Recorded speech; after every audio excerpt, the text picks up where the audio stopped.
복 많이 받으세요. 반갑습니다. 이렇게 인사하겠습니다. 복 많이 받으세요. 여러분 반갑습니다. 여러분 오늘은 맥추감사 주일입니다. 맥추감사 주일, 우리 첫 소산의 1년 중에 첫 번째 익은 열매를 하나님 앞에 드리면서 감사하는 절기입니다. 근데 말이 절기이지 우리의 삶에 전혀 느낄 수 없는 생뚱맞은 그런 절기처럼 여겨집니다. 더구나 요즘 비정규직 문제로 온 나라가 떠들썩한 이러한 때에 우리가 무엇을 그렇게 감사할 것이 있는지 잘 모르겠다는 생각이 듭니다. 환경적이고 조건적인 것으로만 생각한다면 이 중에 몇 사람을 제외하고는 아마 대부분의 성도님들이 별로 감사할 것이 없다고 여기실 것입니다. 여러분, 근데 정말로 감사할 것이 과연 우리 속에 없는 것일까요?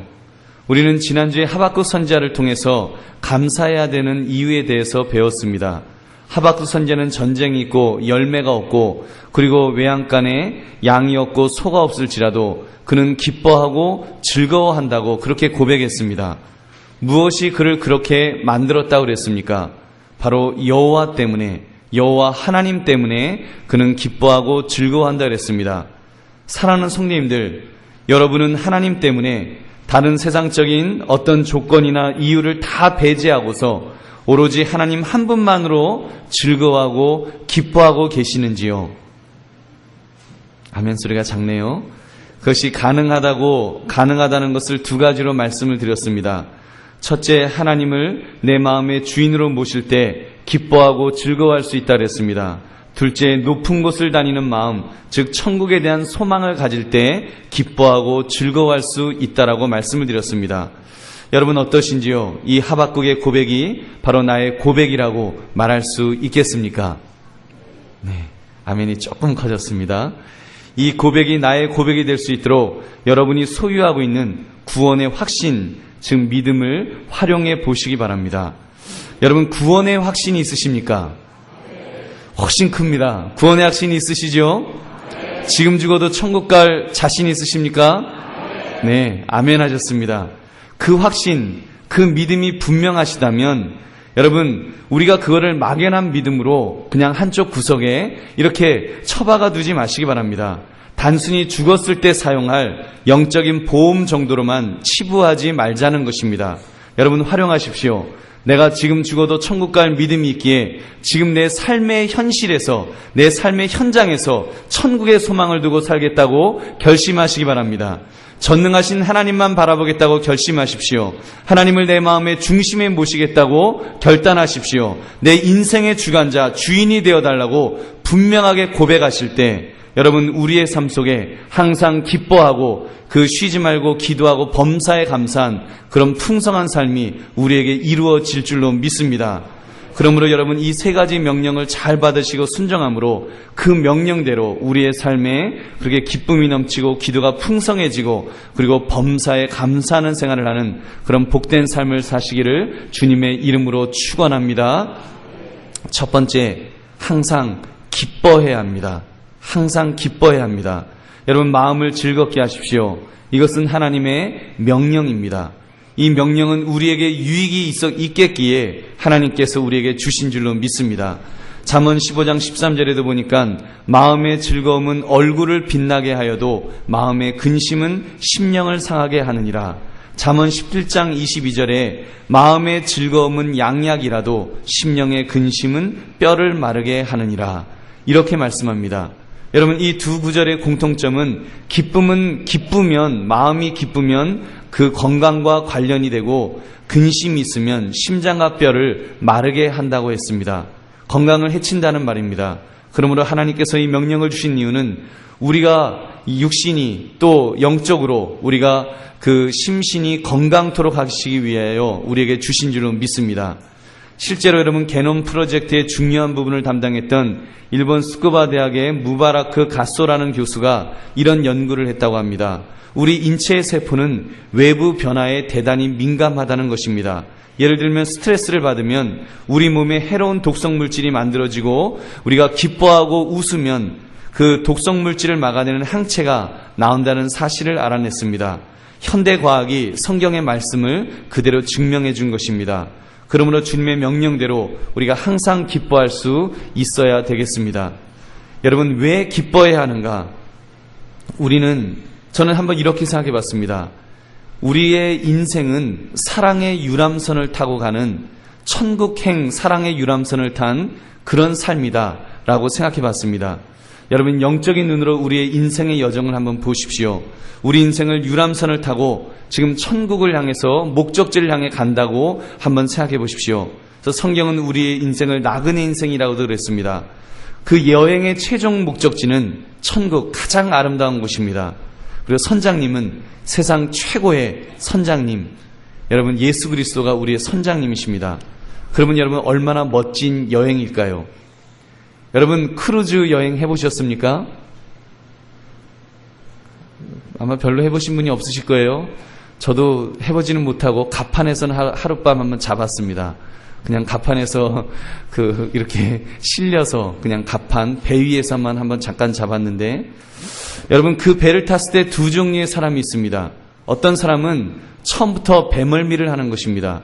파도가 밀려올 때마다 외갯거립니다. 쳐다만 봐도 속이 울렁거리고요. 눈앞에 펼쳐진 신기한 바위, 경치 아무것도 안 보입니다. 그저 빨리 배에서 내리고 싶다. 빨리 배에서 내리고 싶다. 이런 사람이 있습니다. 근데 어떤 사람은 처음부터 아주 신바람이 나는 사람이 있습니다. 큰 파도가 와서 배를 출렁거릴 때마다 배가 막 올라가고 내려가고 막 그러면 와 짜릿하다 너무 좋다 막 이러는 것입니다. 또 파도가 몰려오면 와 파도가 몰려온다 그러면서 막 좋아합니다. 여러분 그리고 이렇게 경치를 보면서 막 즐거워하면서 또 아름다운 것이 있을까 너무너무 기뻐하는 것입니다. 여러분 이렇게 어떤 사람은 되게 배를 타갖고 그냥 인상을 찡그리고 빨리 내리겠다 그러는 사람이 있고, 어떤 사람은 너무 좋아서 어쩔 줄 몰라 하는 그런 사람이 있습니다. 사랑하는 성도님들, 바다에는 파도가 없을 수가 없습니다. 단지 크고 작은 차이가 있을 뿐입니다. 인생도 마찬가지입니다. 인생에도 고난이나 시련이 없을 수가 없습니다. 종류나 정도가 다를 뿐입니다. 그러나 그 배가 어디로 가는 것일까요? 그 배가 천국으로 향하는 그런 유람선이라는 것을 깨달아진다면 우리가 기쁨으로 살아갈 수 있을 줄로 믿습니다. 유람선이라고 생각하면 여러분 기쁘다는 것입니다. 다른 것 다 접어두고라도 우리가 두 가지 때문에 기뻐할 수 있습니다. 첫째, 행선지가 분명하기 때문에. 어디로 간다고요? 천국 가는 줄로 믿습니다. 누가 선장이시라고요? 예수 그리스도가 선장이신 줄로 믿습니다. 여러분 우리의 인생에 아무리 큰 파도가 와도 예수 그리스도 선장 되신 예수님이 내리지 않으셨다면 우리가 기뻐하고 즐거워할 수 있을 줄로 믿습니다. 천국 가는 것이기 때문에 여러분 그 시간을 오히려 스릴을 즐겨보시기 바랍니다. 그렇게 우리 신앙의 항해를 즐길 줄 아는 저와 여러분 되시기를 주님의 이름으로 축원합니다. 여러분 왜 내 인생은 어둡다고 그늘진 얼룩진 인생이라고 우울해하십니까? 하나님이 여러분을 버리셨다고 여러분 생각하십니까? 그렇지 않습니다. 여러분이 하나님을 사모하는 한, 하나님 옆에 나오는 한 절대로 하나님은 여러분을 버리시지 않는 줄로 믿습니다. 여러분이 하나님을 버리신 것이 아니라 하나님이 여러분을 버리신 것이 아니라 여러분이 하나님을 향한 그 태도를, 그 방향을 바꾼 것입니다. 방향이 바뀌어진 것입니다. 지금 여러분은 어떻게 서 있는지요? 여러분 한번 생각해 보시기 바랍니다. 여러분 만약에 이렇게 한번 예를 들겠습니다. 태양을 등지고 선다면 어떤 그림이 나올까요? 여러분이 태양을 등지고 서 있다면 어떤 그림입니까? 여러분 앞에 펼쳐져 있는 모든 것들에는 다 그림자가 드리워질 것입니다. 증들 암울하고 우울한 일들로 여러분의 인생이 보일 것입니다. 그러나 여러분이 서 있는 자리에서 방향만 태양을 향해 돌아서 보십시오. 여러분 방향만 돌아서 보십시오. 이제부터는 그 모든 그림자는 여러분의 뒤에 서 있게 될 것입니다. 그리고 여러분 앞에는 찬란한 태양과 환한 햇살이 여러분을 반기면서 아주 반갑게 맞이할 것입니다. 그렇게 볼 때 지금 여러분은 어떻게 서 있는지 질문해 보시기 바랍니다. 하나님을 바라보며 그분을 주인으로 모시고 있는지 여러분 질문해 보십시오. 아니면 힘들다고 어렵다고 이제는 하나님으로부터 등을 돌리고 서 있지는 않으신지요? 무슨 이야기입니까?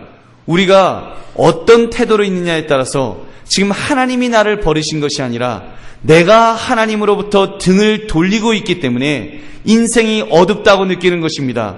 기쁘지 않다는 것입니다. 즐겁지 않다는 것입니다. 그늘만 보인다고 우리는 원망하고 있지는 않는지요? 그러므로 여러분, 이제부터 우리의 방향을 돌릴 수 있기를 바랍니다.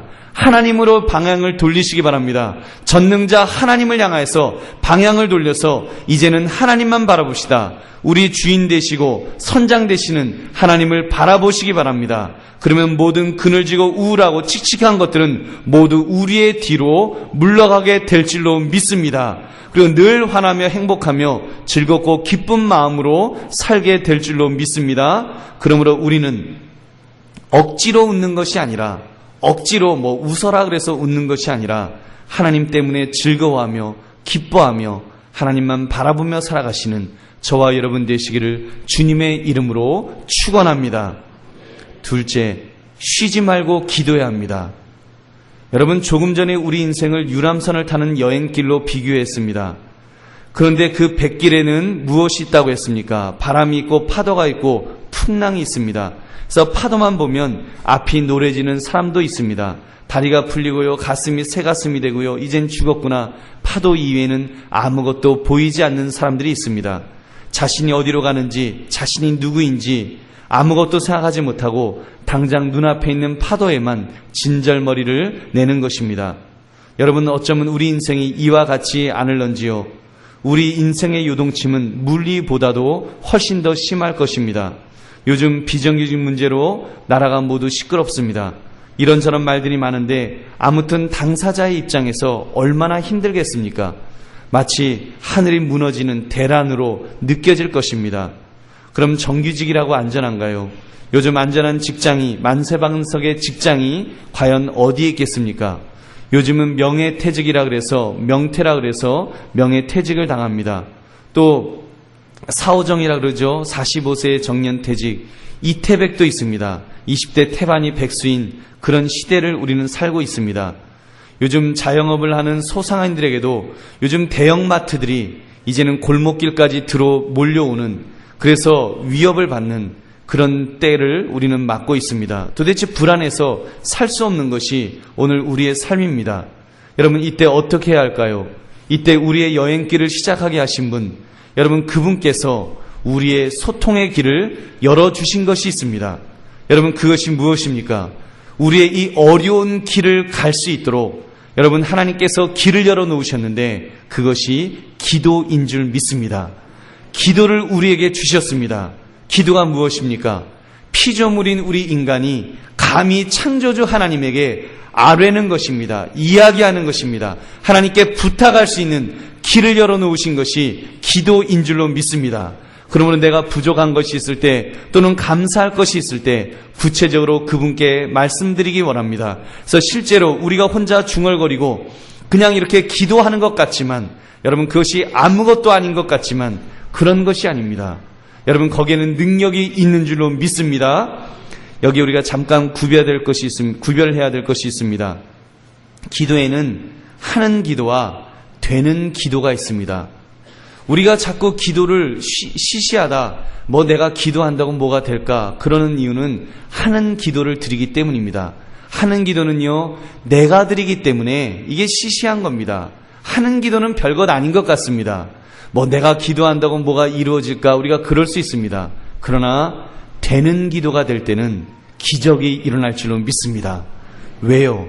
되는 기도는 하나님이, 전능하신 하나님이 역사하시기 때문에 거기에는 기적이 일어나고 놀라운 전능한 하나님의 능력이 나타나게 되는 것입니다.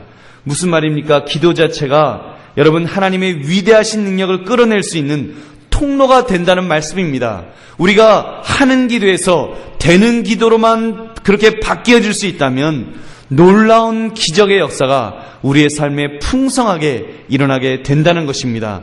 그렇게 되는 기도를 풍성하게 할 수 있는 저와 여러분 되시기를 주님의 이름으로 축원합니다. 그렇게 되기 위해서 반드시 믿음의 기도를 드려야 합니다. 여러분, 믿음의 기도란 무엇입니까? 예수님은 이렇게 말씀하셨습니다. 믿음의 기도는 산도 옮길 수 있다. 마가복음 11장 23절에 내가 진실로 너에게 이르노니 누구든지 이 산더러 들려 바다에 던져지라 하며 그 말하는 것이 이루어질 줄 믿고 마음에 의심하지 아니하면 그대로 되리라. 여러분, 그렇습니다. 믿음의 기도. 여러분, 믿음의 기도를 드리면 그것에는 역사하는 힘이 있습니다. 믿음을 성경은 이렇게 말씀합니다. 믿음은 바라는 것들의 실상이요 보지 못하는 것의 증거라고 하셨습니다. 여러분, 믿음으로 하는 기도, 아무런 응답이 없어도 그것이 실상이요 증거처럼 능력으로 나타나게 될 줄로 믿습니다. 아직 바라는 것에 불과하지만, 아직 보지 못하는 것 같지만, 그럼에도 불구하고 믿음의 기도를 드리면 하나님이 반드시 해주십니다.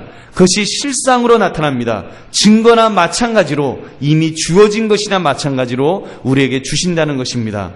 이 믿음의 기도를 담대하게 하시는 저와 여러분 되시기를 다시 한번 주님의 이름으로 축원합니다. 실제로 기도를 하면 여러 가지 유익이 있습니다. 첫째, 기도가 상달이 되면 일단 성령께서 우리의 마음에 평안함을 주십니다.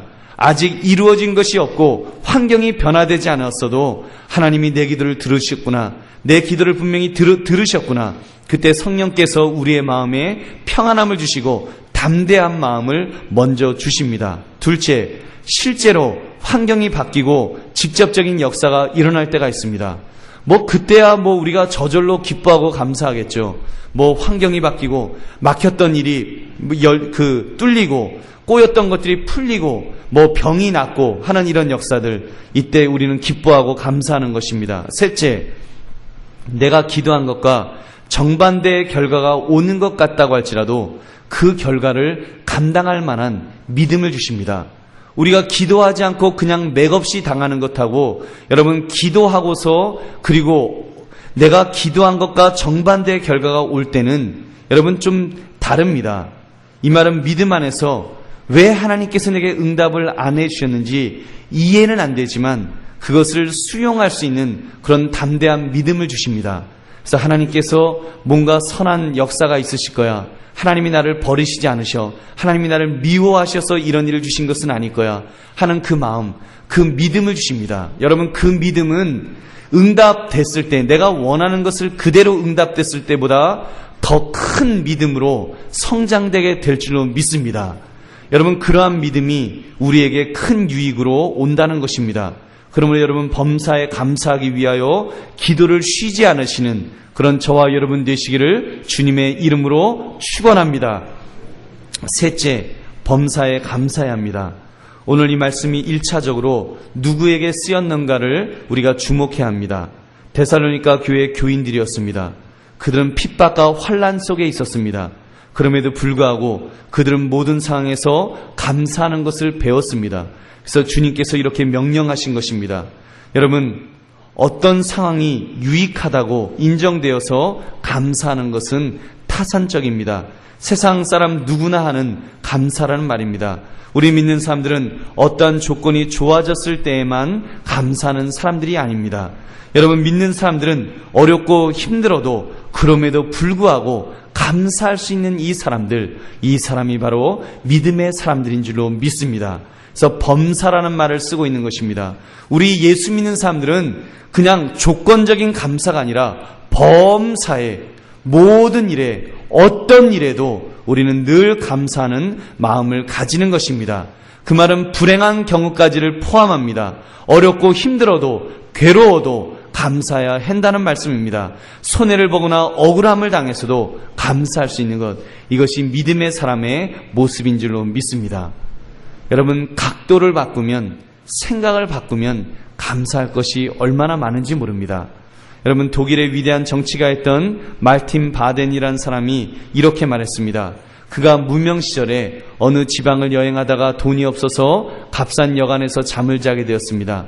그런데 그가 아침에 일어나 보니까 그의 새 신발이 없어진 것입니다. 얼마나 화가 났겠습니까? 화가 너무 나서 하나님에게 원망을 했답니다. 하나님도 무심하시지, 나같이 가난한 사람의 신발을 훔쳐가게 하시다니요, 하나님 그럴 수가 있습니까? 이러면서 화를 내었습니다. 그래도 그 하나님 은혜로 여관 주인이 헌신발 한 켤레를 주어서 그거를 신고 가까운 교회에 마침 주일이어서 예배를 드리러 갔답니다. 교회에 예배를 드리는데 옆자리에 앉은 사람이 어딘지 이상해서 눈여겨보았습니다. 그랬더니 그 사람이 두 다리가 없는 것입니다. 두 다리가 없는데도 그 사람이 눈물을 흘리면서 감사 기도를 드리고 있더라는 것입니다. 말틴 루터는 갑자기, 그 말틴이란 사람은 갑자기 자신이 부끄러움을 느꼈습니다. 저 사람은 다리가 없는데도 하나님 앞에 저렇게 감사의 기도를 드리는데 나는 두 다리 멀쩡한 사람이 신발 하나 잊어버렸다고 내가 그렇게 하나님을 원망했구나. 그래서 그가 마음을 바꾸고 감사하는 사람이 되었다고 하는 그런 일화입니다. 여러분, 감사는 감사를 낳고 불평은 불평을 낳습니다. 위를 보면 불평이 나오고 아래를 보면 감사가 나옵니다. 여러분, 일용직은요, 비정규직이 부럽습니다. 비정규직은 정규직이 부럽고요, 정규직은 전문직을 부러워합니다. 여러분, 이렇게 우리는 감사할 것을 찾아야지 감사가 있지, 그렇지 않고 우리가 욕심을 부리면 여러분 감사할 것이 없다는 것입니다. 사랑하는 성도님들, 이런 질문을 던져봅니다.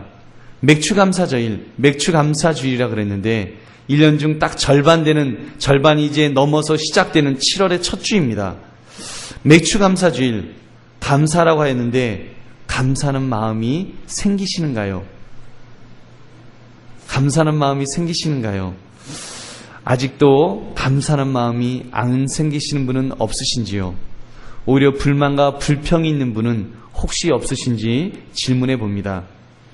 여러분, 감사는 명령입니다. 감사는요, 명령입니다. 이 말씀은 분명히 명령법으로 쓰여져 있습니다. 그러므로 감사는 해도 되고 하지 않아도 되는 것이 아니라 반드시 해야만 하는 것입니다. 왜 명령하셨을까요? 우리가 하도 감사를 안 하니까, 우리 이 인간이라고 하는 것이, 죄성을 가진 인간은 하여튼 호시탐탐 감사를 잊어버리려고, 감사하려고 노력하는 것이 아니라 감사를 잊어버리려고 노력하는 사람과 같다는 것입니다. 그래서 하나님께서는 감사를 명령으로 내리셨습니다. 명령으로 순종하여 감사라고 우리에게 주신 줄 믿습니다. 여러분, 어떠한 때 우리가 감사거리를 잊어버리는지 잠깐 몇 가지로 짚어보겠습니다. 첫째, 우리는 평범한 일에 대해서 감사하지 않습니다. 여러분, 오늘 아침에 따뜻한 밥을 드시고 오신 분이 계십니까? 오늘 아침에 못 드셨으면 어젯밤은 어떻습니까? 따뜻한 밥을 드셨습니까? 점심에라도 드셨습니까? 오늘 좀 이따가 이제 점심에 따뜻한 밥을 드실 것입니다. 그것을 드시면서 여러분 감사한 마음이 있으신지요? 매 끼니 식사를 하실 때마다 감사한 마음이 드시는지요? 그렇다고 제가 감사한 마음 안 든다고 병 걸리세요 이럴 수는 없고, 병 걸려보세요 그럴 수는 없고, 여러분 한번 금식을 해보시기 바랍니다. 내일 점심까지만 한번 금식을 하시고 저녁을 드셔보십시오. 여러분 막 감사 감격에 어쩔 줄 몰라 할 것입니다. 내가 하루 세끼 따뜻한 밥을 먹을 수 있다는 것이 얼마나 감사한지 여러분 저절로 느끼실 것입니다. 여러분 혹시 담석이 결리신 적이 있으십니까? 담석이 걸리면요, 해산의 고통보다도 아프다고 그렇게 말을 합니다. 저도 실제로 한번 걸려봤는데 정말 제 나름대로 인내심도 있고 이제 나이가 있어서 내가 웬만하면 참겠다 싶었는데요, 정말 떼글떼글 구를 정도로 아프더라고요. 그대로 죽고 싶을 정도로 아프더라고요. 그때 깨달은 것이 있습니다. 하나님, 통증이 없다는 것이 이게 얼마나 큰 은혜인지요. 여러분, 통증이 없다는 것이 얼마나 큰 은혜입니까? 근데 우리는 금방 잊어버립니다. 여러분, 그렇다고 또 하나님께서 수시로 정기적으로 그런 아픔을 주신다면 얼마나 괴롭겠습니까? 여러분, 그런 아픔이 있기 전에 우리가 감사할 수 있는 저와 여러분 되시기를 주님의 이름으로 축원합니다. 혹시 자가용이 없어서 전철을 타고 오신 분이 계십니까? 그래서 누구는 자가용이 있는데 나는 전철을 탔다고 여러분 불만이 있으십니까? 제일 비싼 차 타고 왔다고 여러분 자부심 가지시기 바랍니다. 오죽하면 여러분을 위해서 정부에서 수조 원의 돈을 투자해서 땅속에 그 굴을 뚫어서 여러분 교회까지 올 수 있도록 하셨겠습니까? 버스도요, 우리 교회 제일 좋은 차 타고 오시는 분보다 여러분이 타고 오신 버스가 제일 비싼 줄 믿으시기 바랍니다. 버스는 최하 1억이 넘습니다. 여러분, 그러므로 우리가 평범한 일에 대해서 감사할 수 있는 것들이 너무나 많은데 우리가 감사하지 못하기 때문에 하나님께서 범사에 감사하라고 우리에게 명령하신 줄로 믿습니다. 둘째, 은혜를 당연한 것으로 아는 어리석음이 있기 때문입니다. 여러분, 우리는 지금 누리고 있는 은혜가 너무나 많습니다. 그런데도 모르는 거예요. 그것이 은혜인지. 여러분, 좋은 부모님이 계시는 것이 얼마나 큰 은혜인 줄 아십니까? 배우자가 있는 것이 얼마나 큰 은혜인 줄 아십니까? 여러분, 정말 내가 받는 은혜, 하나님께서 내게 주시는 은혜들이 얼마나 많은지 모릅니다. 그런데도 우리는 그것이 은혜인지, 은혜를 당연한 것으로 아는 어리석음이 있습니다. 어떤 아이가 그랬다는 것입니다. 어떤 조그만 아이가, 아버지가 없는 아이가 축구공을 보고서 그 축구공 갖고 싶어요 막 노래를 부릅니다. 그랬더니 옆에 있던 엄마가 이제 그 아들 보고, 축구공을 갖고 있는 그 아들 보고 이렇게 이야기합니다. 아들아, 너는 아빠가 계시잖아. 저 아이는 아빠도 없는데 불쌍한 아이인데 그 축구공 저 아이한테 주자. 이렇게 이야기를 했습니다. 그랬더니 그 아들이 이렇게 이야기를 하더랍니다. 엄마, 축구공 대신 아빠 주면 안 돼? 그러다는 겁니다. 여러분, 우리가 그런 모습입니다. 우리가요, 정말 그 은혜, 우리가 받고 있는 이 은혜, 이게 얼마나 엄청난 것인데 이걸 당연한 것으로 여기고 우리는 엉뚱한 것 달라 그럽니다. 우리는 심지어 하나님도 필요 없다고, 대신 그냥 빨리 직장 취직하게 해달라고, 또는 뭐 밥 먹을 것 달라고 우리가 그렇게 하는, 정말 우리가 받는 은혜를 당연한 것으로만 여기는 그런 어리석음은 없는지요? 셋째, 교만함 때문입니다. 하나님께서 복을 주셔서 좋은 대학, 좋은 직장을 가고요, 사업도 잘 되었습니다. 그러면 감사해야 되는데 우리는 감사하지 않습니다. 내가 잘나서, 내가 똑똑해서, 내가 노력해서, 내가 수고해서 이런 결과가 나왔다라고 자랑하는 그런 어리석음은 없는지요? 넷째, 과도한 욕심 때문입니다. 여러분, 우리가 과거에는 지하 단칸방에 살았는데 이제 그래도 방 2개짜리 지상으로 올라왔습니다. 또 지상 방 2개짜리 있다가 그래도 사글세죠. 이제 전셋집으로 구했습니다. 얼마나 기쁘고 감사한 일입니까? 근데도 만족하지 않습니다. 이제 전셋집을 구하고 나면 내 집 마련, 그래서 어떻게 해서라도 집 마련하려고 노력합니다. 그래서 연립주택이라도 마련하죠. 그러고 나면 이제 아파트 사달라고 우리는 조릅니다. 아파트 사면요, 강북에 아파트 있고 나면 그래서 좋은 집에서 삽니다. 근데 기쁨이 없어요. 감사가 없습니다. 입이 이만큼 나와 있습니다. 왜 입이 나와 있어요? 강남에 아파트 못 샀다고, 강남으로 이사 못 갔다고, 그게 억울해서. 여러분, 얼마나 어리석은, 욕심은 끝이 없습니다. 여러분, 우리는 그렇게 살지 맙시다. 우리 예수 믿는 사람들은 범사에 감사할 수 있는 저와 여러분 되시기를 주님의 이름으로 축원합니다. 다섯 번째, 그릇된 가치관 때문에 우리는 감사하지 않습니다. 세속적인 가치관과 하나님의 가치관은 분명히 다릅니다. 세상은 출세해야 한다고 말하고 돈이 많아야 한다고, 돈이 많은 것이 최고라고 말합니다. 과연 그럴까요? 자녀가 인류대학 가고 좋은 직장 가면 그것이 최고의 복이겠습니까? 여러분, 내 남편이 아주 대기업의 사장이 아니어서 여러분 그것이 너무 억울하고 너무 분하고 그것 때문에 속상해 하십니까? 그거는 잘못된 가치관을 가지고 있기 때문입니다. 세상적인 가치관을 가지고 있기 때문입니다. 여러분, 무엇 때문에 우리가 감사해야 될까요? 지금 여러분이 누리고 있는 것이 무엇인지 아십니까? 세상의 가치관만 바꾸어서 하나님의 가치관으로, 성경적인 가치관으로 바뀌어지면 감사할 것이 얼마나 많은 줄 아십니까? 여러분, 여러분의 남편들 조금 돈을 못 벌어오셔도 괜찮습니다. 하나님 앞에 나와서 예배 드릴 수 있는 믿음의 남편이 있고 믿음의 아내가 있다는 것이, 이것이 얼마나 큰 복인 줄 여러분 아십니까? 아시지요? 큰 복인 줄 믿습니다. 고린도전서 1장 18절, 십자가의 도가 멸망하는 자들에게는 미련한 것이요 구원을 얻는 우리에게는 하나님의 능력이라. 여러분 믿으십니까?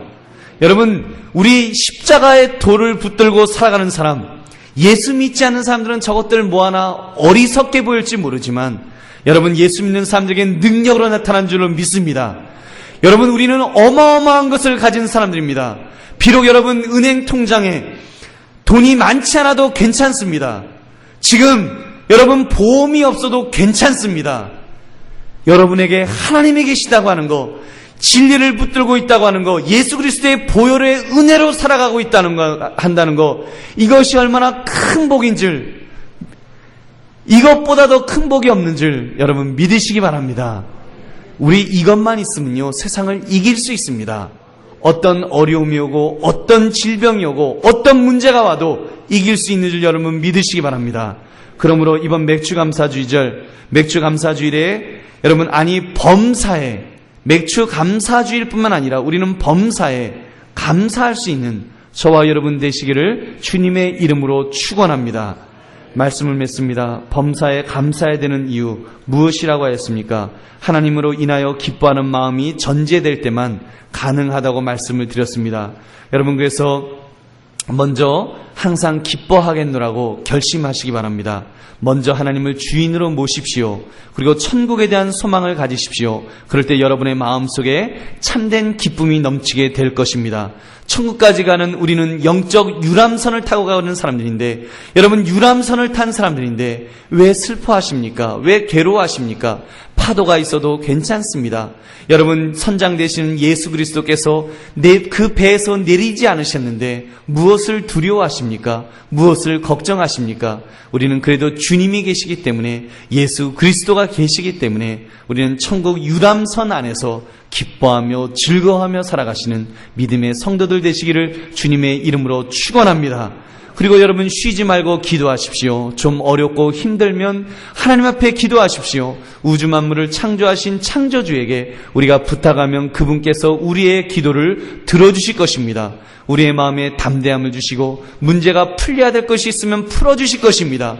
그리고 그렇지 않다 할지라도 우리에게 더 큰 믿음의 선물을 주실 줄로 믿습니다. 마지막으로 범사에 감사하겠느라고 결단하십시오. 이 감사가 가장 중요합니다. 이것이 우리 인생을 더욱 풍성하게 만들어주는 열쇠라고 해도 과언이 아닐 것입니다. 감사할 때, 하나님께 감사할 때, 범사에 감사할 때 모든 것이 완성됩니다. 하나님이 기뻐하시는 삶을 살게 될 것입니다. 또 그런 사람에게 하나님은 더 많은 감사거리들을 부어 주실 줄로 믿습니다.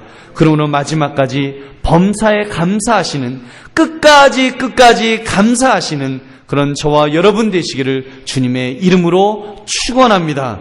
우리 함께 통성으로 기도하겠습니다. 여러분